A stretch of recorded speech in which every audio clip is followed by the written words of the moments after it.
Hey guys, welcome back to the channel. For this video, I thought I would do something different. The year 2025 is coming to an end. I'm recording this on New Year's Eve, so after today, there's only one more day of 2025. So for this video, I thought I would recap the games that I played this year. Now, I started this channel back in January or February because I thought, you know what, let me try like a little gaming thing on YouTube and see how it goes. And it's been an uphill climb trying to get subscribers because when you're trying to do Let's Plays, which is not really the most popular thing right now, it is a bit of a, it is a little bit of a challenge to get subscribers and to get viewers. But, I just wanted to try it out. So the first game I tried or played, because I was near the end of the game, was Metaphor ReFantazio. So I started this channel doing games back in January. So since then, I've been doing week to week, uploading weekly with different games and stuff like that. And I thought with all the games that I played this year, maybe I should just make a video just recapping what I played and how I felt about them. I'm hoping this doesn't go too long. But yeah, let's get into it. All right, so I'm counting Metaphor ReFantazio into this list, even though I started this game late last year, but finished it in January when I started the channel. But I'm gonna count it for this video. Now for Metaphor ReFantazio, this is my second Atlus game. Well, second/third, if you want to say Persona Vanilla, Persona 5 Royal. And so the battle system and the social links wasn't new to me, so it was something that I was already used to. And I think Metaphor ReFantazio was a great game. I love the music, I love the battle system. But I will say, I might be done with RPGs that take 80 to 100 hours. It can get a little exhausting. And I just kind of want to get in for the story and just get right to it. I know Atlus is basically famous for these longer JRPGs and stuff like that, but I'm getting to the point where even though I think these games are great, it does get a little exhausting. Like, the game was visually pleasing, the acting was great, I thought it was a really good story. It's basically Persona, but it's not called Persona. Social links, long gameplay. It's kind of like another Persona game in a way, but it was still really good. The thing I had a problem with near the end of the game was difficulty-wise. Throughout Metaphor, I had no issues with the difficulty. There are some parts that were challenging, but I was able to get through it. So I thought my level doesn't mean as much in this game. Even though my level was decent, the abilities I was getting was fine. I was able to get through the game, no issues, right? Until Tyrant Star. Now, Tyrant Star, when you get the Tyrant Star, it is a little bit harder, but I was like, I'm able to make do, I can level up a little bit, which I did. The difficulty spike with the final boss with Louise is kind of insane, and it sort of left a bad taste in my mouth. Like, I was fine for most of the game, and now this final boss is insanely hard. Now, I know there's a lot of Atlus fans, true stands and stuff like that. Like, you should have done this and you should have done that. And I'm like, if this is the difficulty that you're presenting the entire game, and then you just skyrocket to a much harder difficulty, I do think that's a little unfair. Because with Persona 5, the final boss, Vanilla and Royal, both bosses are hard and challenging, but I never thought they were like being unfair to the player when it comes to defeating them. This felt, a little unfair. There is a soft lock that if you save in that guy's place, I forgot the name of it, right before the final boss, if you get a game over if you lose to the final boss and get a game over, it won't take you back to Tyrant Star. It'll just take you back to where you saved. So in a way, it's your soft lock, so you can't go back, to like get stronger. I had another save file, but it was too far. It was too many hours earlier, and I just didn't feel like dealing with it. So I went to storyteller mode and just beat the game like that. But even though the ending was a little bittersweet, I didn't like how the game ended with the difficulty spike and everything. Overall, still think it was a great game. Resident Evil. Okay, so when I wanted to play Resident Evil, I was expecting just to go in and just start blasting dudes. Just guns blazing on zombies, bing bop boom boom boom bop bam. No. That is not what this game was. I was hoping to just start just taking out zombies immediately. And what I got was a haunting puzzle game, basically. It is so many puzzles in that damn mansion. I got so annoyed. I was like, I just wanted to take out zombies. And of course you do take out zombies in this game. But it's like trying to figure out all these, where to go, what key to get, where to put the key. Is this the right? I got so frustrated. This is what happens when you don't Google games before you play them. You get disappointed. But I will say about Resident Evil 1 is that they do not hold your hand. You have limited supplies. You have like limited ammo, healing. So you just can't go in reckless, right? You can't go in reckless and just willy-nilly shooting things and healing whenever you want. You have to be smart. And I think Resident Evil did a great job of that, of making this like truly a scary game in a way, because like there's not a lot of music. It's really quiet.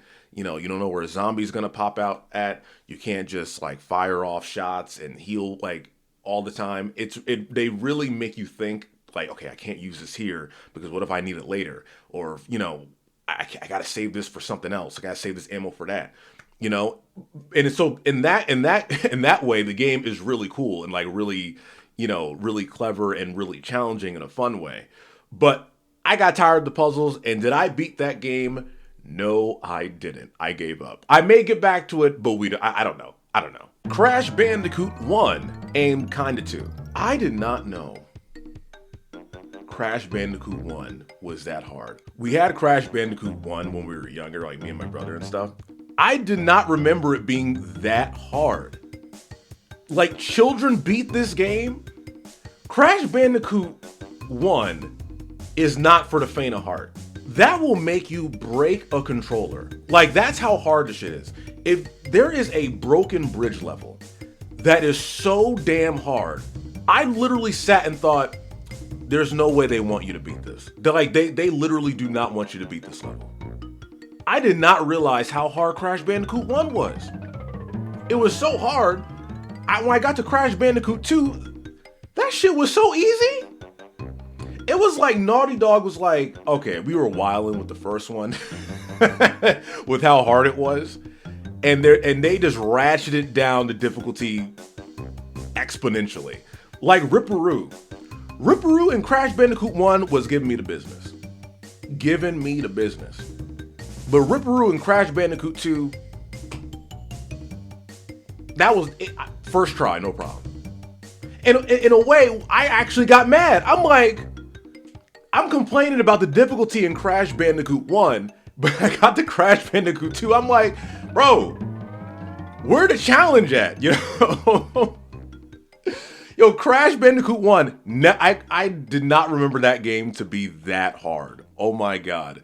If you haven't played Crash Bandicoot 1 in a while, go and play it. I promise you're going to get mad really quickly. Grandia. Now, I first played Grandia, I think in like 2000, 2001, because my brother got me Grandia for the PlayStation 1 for Christmas. And of course, it came out for the Dreamcast first, and I think it was originally released in 1997. And when I first played Grandia when I was, in grade school, at first I thought it was kind of, kiddish, especially that first scene with Sue, the character Sue, just running around in town. It was like that meme, people say it's like chapter 1 or mission 1, save a cat from a tree. Then the final chapter is like defeat God. It was kind of in the spirit of that meme in a way, or the meme was in the spirit of Grandia. And even though it was kiddish at first, as the story progressed and, Justin's adventure progressed, I thought when I was younger, it got really good. It was much better than what I anticipated. So I decided, because I thought about the game for many years and I hadn't replayed it. So I was like, let me replay this game for the channel. And I replayed it for the channel and off channel. And it's worse than I remember. Now, I'm not going to complain about the voice acting, since this is a game from the mid to late 90s. mid-late 90s, you're not going to get the best voice acting because, you know, they're starting out, and so it's not, of course, going to be the greatest thing. My dear soldiers, our squad will now My dear commence the final soldiers. excavation of the Though, it was funny. You know, the gameplay, you know, the battle system is not bad. It's pretty easy. It's pretty simple. I thought it was good, but it's not the most complicated thing in the world. But I still thought it was nice. The writing can be very exposition-y. Very much too much telling and not enough showing.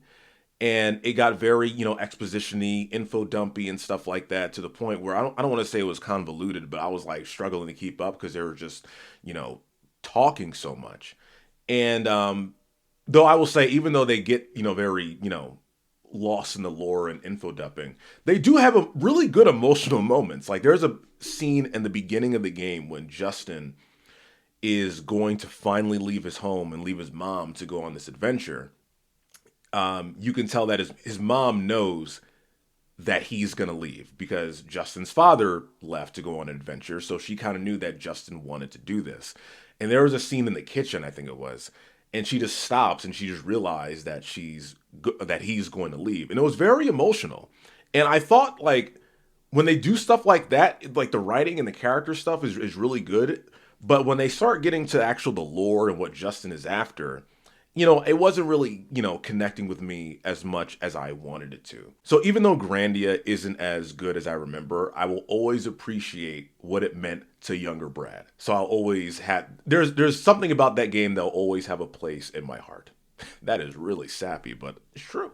Death Stranding. So with Death Stranding, you can classify this as something that was not for me.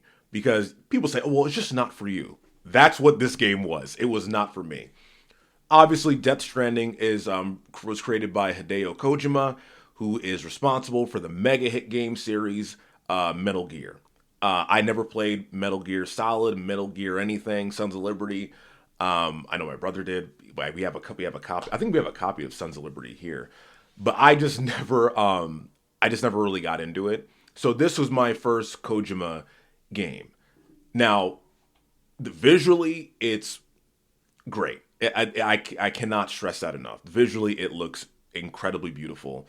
They went crazy on the cast. The casting in this game is wild. They got some heavy hitters for Death Stranding, and this is Death Stranding 1, by the way. And so I was like, okay, you know, because I heard about the game, I just never really got around to it. Kojima's writing and the gameplay just wasn't doing it for me, really. I'm not saying it's a bad game. It's impressive. It's an impressive game. All right, it's an impressive game, but it just wasn't really doing it for me. The delivery aspect of like trying to carry stuff, and then, you know, the fighting aspect with it, then the traversing, and then, hey, make sure your boots are not worn out, make sure your suit's not worn out. It was so much for me that it got like a little exhausting. And it took me a while to get through. It took me a while to get through the game because I was just like, oh my God, I got to do this. I got to travel here. Got to travel there. Make sure I get it to the point where for me, it was a little tiring, even though I did find, you know, some aspects of it really fun. Like I thought somewhat fun, I'll say. The story, it's a good lore story thing, right? But I didn't like how it was necessarily written. I think the way it was written, it was like, they're high off their own supply. Like, look how impressive this is. Look at this term I made up for this world that I made up and stuff like that.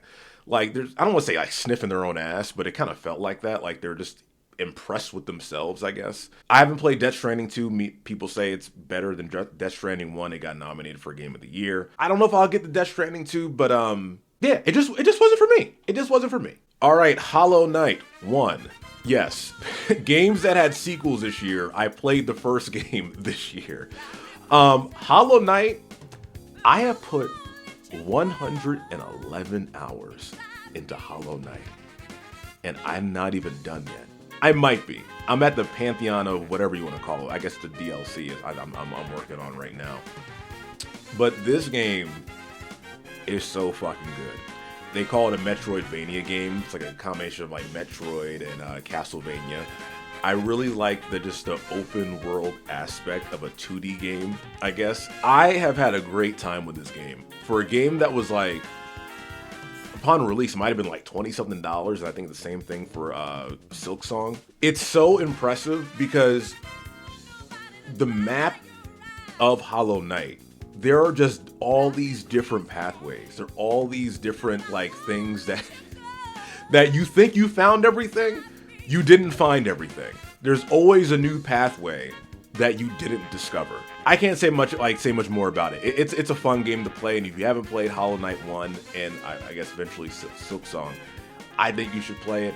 I have had a really fun time playing Hollow Knight. All right, Bloodborne. Now, I started Bloodborne. I played Bloodborne back in 2018, and I didn't realize, of course, again, not Googling the game before you start. I played Bloodborne in 2018 and gave up immediately. Immediately. It was so hard, I could not get past the first area. Because I never played any Souls games or anything like that. I just like, oh, well, Bloodborne. Oh, everyone says it's good, so let me go play Bloodborne. And I got my ass kicked. Gave up for 7 years, okay? When I started the channel, I made a TikTok saying like, you know, Bloodborne was hard and blah, blah, blah, blah. And people were like, no, you gotta try it again. So I tried it again. Took me forever to get past like the first level and stuff, the first couple of bosses. But I was able to do it. I was able to get past those first couple of bosses. Now, I progressed the game. I beat more bosses. I'm near the end. I think I'm at the second to last boss. But like, I just stopped playing because I just didn't have the energy to find another way to beat another boss. Like, I was like, I just mentally just didn't have it in me to just struggle with another boss, lose, you know, all over again. You know, I just didn't feel like doing that. Even though with like Hollow Knight, I've lost a gajillion time to bosses. I don't know what it is. Like, it's so much easier to deal with the difficulty of Hollow Knight than it is with Bloodborne. I don't know what it is. But with Bloodborne, I'm just like, bro, I just didn't have the energy. Maybe I'll get back to it. I think I have like 2 bosses left. But I did get good. I got good. And I was able to beat a lot of these dudes, a lot of these bosses. But will I get back to it? We'll see. We'll see. Yes! Woo! The Uncharted series. And what I mean is 1 through 4, not that extra one that was, I guess, okay. Uncharted, I think Uncharted might be a series I might go back to like every few years. I kind of like just sitting down with a game, like an adventure game like that, and just going and you just play. You know, you just play. It's like there's no, you got to equip this, you know, you have to go to the armor shop, the item shop. You got to manage all your equipment and stuff like that. There's something just nice about being able to sit and just going and just playing. You know, it just takes like, it's just taking a load off, even though you're like using weapons and stuff like that. It's just fun to play. You know, 1 through 3, you know, fun games and stuff like that. But Uncharted 4 was obviously, for me at least, the best of the series. The only game to be on the PS4, so you can see the differences. I know they had some director issues and change going from 3 to 4, but the writing was so much better in 4. The directing was better in 4. Obviously, the graphics were better in 4. And it was definitely a welcome change, you know, even though now the series was coming to an end with Nathan Drake. It was a nice change and different change of pace. It was like they were slowing down, right? It was like they were kind of like taking their time a little bit. They're slowing things down, you know, slowing the pace. Like with the other ones, they kind of like were moving a little fast. And I just kind of like the pacing in Uncharted 4. But as a series, I can't, you know, I gotta go. I may play it like every few years because it's just a nice game just to sit down and just run through and just go and have an adventure. Final Fantasy VII. Now, I've been playing Final Fantasy VII for the channel since like April or May. Right now, I'm kind of near the end of the game because each time I've been playing it, I have only been playing it on on the channel. I've been playing off channel, so that's why it's been taking me a while to get through. I still love the game. I'll never hate Final Fantasy VII. I just love the blocky charm. Something about those graphics, I guess for me, is really nostalgic. You know, takes me back to like the 90s and, playing like the first part of the game in Midgar and like fighting the Shinra and eventually Sephiroth. Also with the port on the PS4 or 5, whatever, with the original, I've definitely had to like do the 2x speed, right? Because the gameplay on normal speed is so slow. I don't know how anybody leveled up with that original speed. Like that dude or that person who leveled up to level 99 in the first part of the game in the reactor, like in the first mission. That took them forever. I just can't imagine just the slow pans to start the battle. Like the original speed of Final Fantasy VII is so slow, it's ridiculous. I've had to use the 2x speed option. But yeah, Final Fantasy VII, one of or my favorite, RPG ever. A lot of it because of nostalgia, but I still think it's a really good game. And yeah, and I can't wait for the remake series. That might be a video for another day. All right, Dispatch. Now, at the time of recording this, I have one more episode left of Dispatch. But so far, I kind of like games that take chances like this to be something different. This is pretty much like interactive TV. Because at first I didn't want to play it because like, oh, you're just dispatching superheroes. You're not a superhero. So at first, like when I first heard about the game, I'm like, I don't want to do that. You know what I'm saying? But I was like, let me give it a shot. And so far, I really like the game. And each episode is like 40 something minutes. It's like an hour long with commercials, TV drama.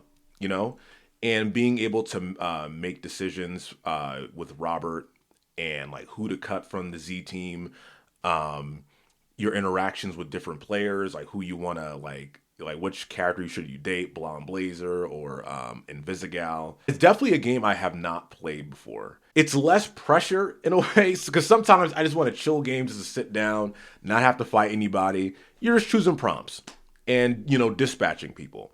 And, it makes for a kind of a relaxing, interactive television show. And I don't know if they're going to have any more. I haven't read too much news to avoid spoilers and stuff.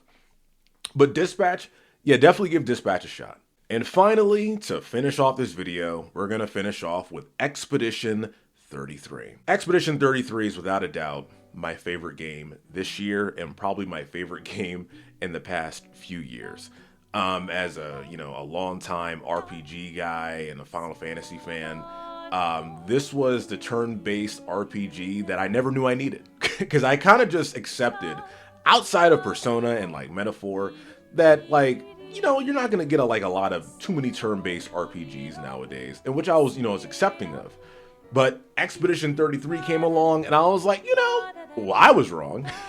I had a really fun time being able to play defense in a turn-based game. So like blocking, parrying, and doing like the jump counterattacks. It was refreshing. And it was really refreshing and fun.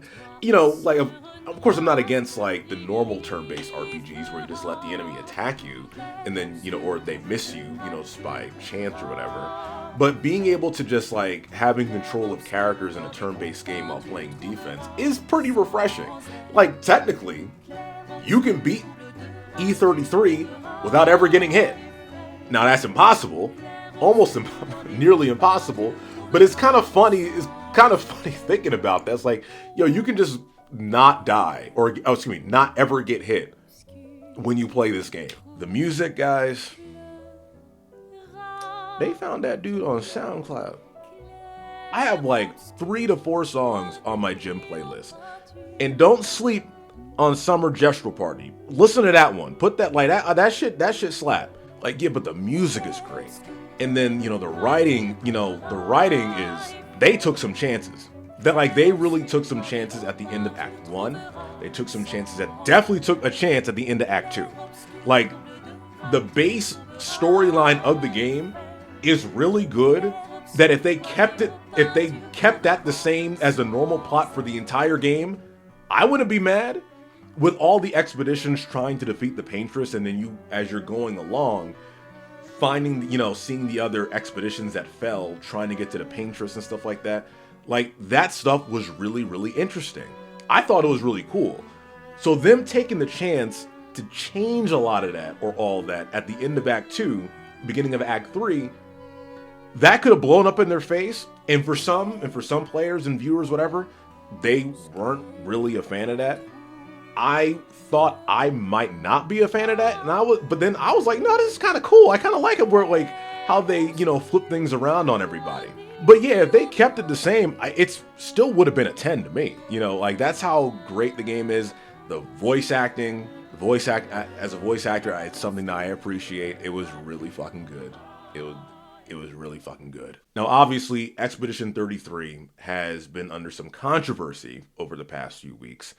As we all know, they swept at the Game Awards, winning pretty much all their nominations and stuff like that. Something I didn't have a problem with. I think every now and then, there's nothing wrong with one game just beating the crap out of everybody for 1 year, kind of setting the tone. I don't have any problem with that. Now, but it's every year a game is doing that, then, there may be an issue. But they did use generative AI, I believe, back in 2022 for, like, textures, like placing textures, but nothing like that's like overbearing to the whole project. And then when they released the game, they noticed these textures to be used as placeholders. They were still in the game, and then like 5 days after the game was released, they were able to patch it out. So now they've been under some controversy for using AI back in 2022, and and people are kind of giving them a side eye a little bit. And to the point where, not the Game Awards, but I think the Indie Game Awards stripped them of the Game of the Year. My thoughts on it, because some people make good points where it's just like, it was 2022. AI wasn't talked about as much as it is now, right? They are probably just tinkering around with it, and they said that they eventually stopped because it was just like, okay, this isn't right. We gotta stop doing this. So, like, it wasn't as big of a deal, and they just, like, kind of left it in. And they took it out 5 days after the release when they realized they left something in there. And they're telling this on their own. They're not, like, no one was, like, questioning them. And also the other side of it. It's like, you don't want to give people an inch so other companies possibly take a mile, right? So some folks didn't mind them being stripped of the Game of the Year. So I understand that point, because you can be like, a game next year can use a little bit of AI, and then they can say, well, Expedition 33, you let them keep the award, and they had AI in their game. So, like, I understand people, being suspicious about it, but I think there is some nuance to it where it was like they were using it as a placeholder. They weren't using it in a way for AI to be the centerpiece of the entire project. It was all, human voice acting. No AI with the visuals and like stuff with game mechanics and stuff like that. I don't think it was as, nefarious as some folks are trying to make it out to be. But I think it's something to look out going forward, because this is AI we're talking about. So I understand people, like, taking it seriously. This is a word salad. But even with all that, I still think Expedition 33 is the Game of the Year and probably one of the better RPGs to come out in the past, few years, at least in my opinion. All right, guys, that's it for the video. That is all that I've played this year. I will be continuing this channel. For now, it's going to be sort of a let's play sort of thing. I want to get through Final Fantasy VII, but I may have to switch up the format here and to do something different if I want more people, to view my videos and stuff like that. But that is what I've played for 2025, and I'll see you guys next year in 2026.